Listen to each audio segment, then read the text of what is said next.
Le joli mot du jour. Aujourd'hui, exéa.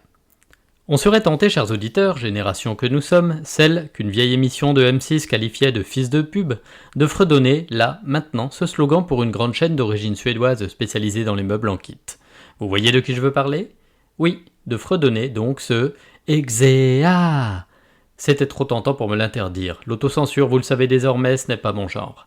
D'autant que ce joli mot du jour, de 5 lettres seulement, mais quand même, avec son X en lettres compte triple, il se glisse assez facilement sur notre habituel plateau de Scrabble, notez-le. Je vous l'épelle au cas où, E, X, E, avec ou sans accent aigu, les deux sont possibles, A, T. Exéa. Court, simple comme une notice de meuble en kit et pourtant aussi flou à décrypter que la dite notice. On ne sait pas par quel bout la prendre, on la tourne et retourne en tous sens et on continue à se casser la tête. Bon, j'ai compris, je vous fatigue avec mes comparaisons ridicules ? Ok, je sors. Bah tiens justement, on n'est plus très loin de l'explication là. Définition d'exéa. Du latin exire, sortir d'un lieu. Vous vous rappelez ? On en avait parlé pour le verbe icire. Remarquez, chers auditeurs, combien toutes mes chroniques se tiennent, forment un tout cohérent et riche. J'en fais trop ? D'accord, passons.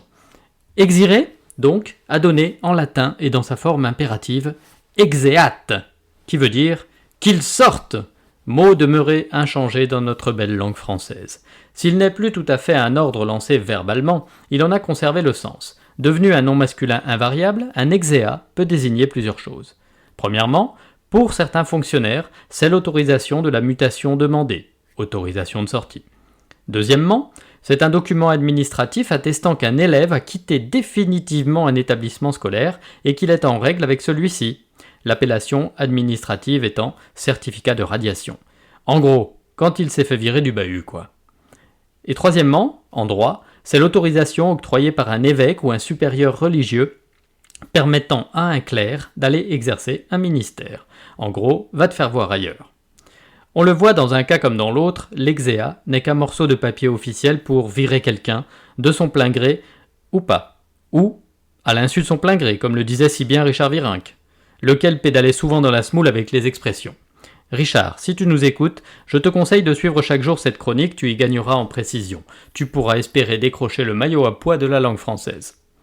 En conclusion, si Renault, le chanteur, pas le constructeur automobile, n'avait pas fait le choix du langage populaire, argotique et parfois vulgaire, ou bien s'il avait vécu à l'époque de Jules César, il n'aurait pas chanté « Toi tu me fous les glandes, pis t'as rien à foutre dans mon monde, arrache-toi de là, t'es pas de ma bande, casse-toi tu pues, et marche à l'ombre », mais plutôt quelque chose du genre « Toi t'es exécrable, puis t'es plus le bienvenu dans mon monde, quitte cet endroit, t'es pas de ma caste, signe paplard et exéat ». Allez, je sors, et vous aussi, allez prendre l'air. Exéat.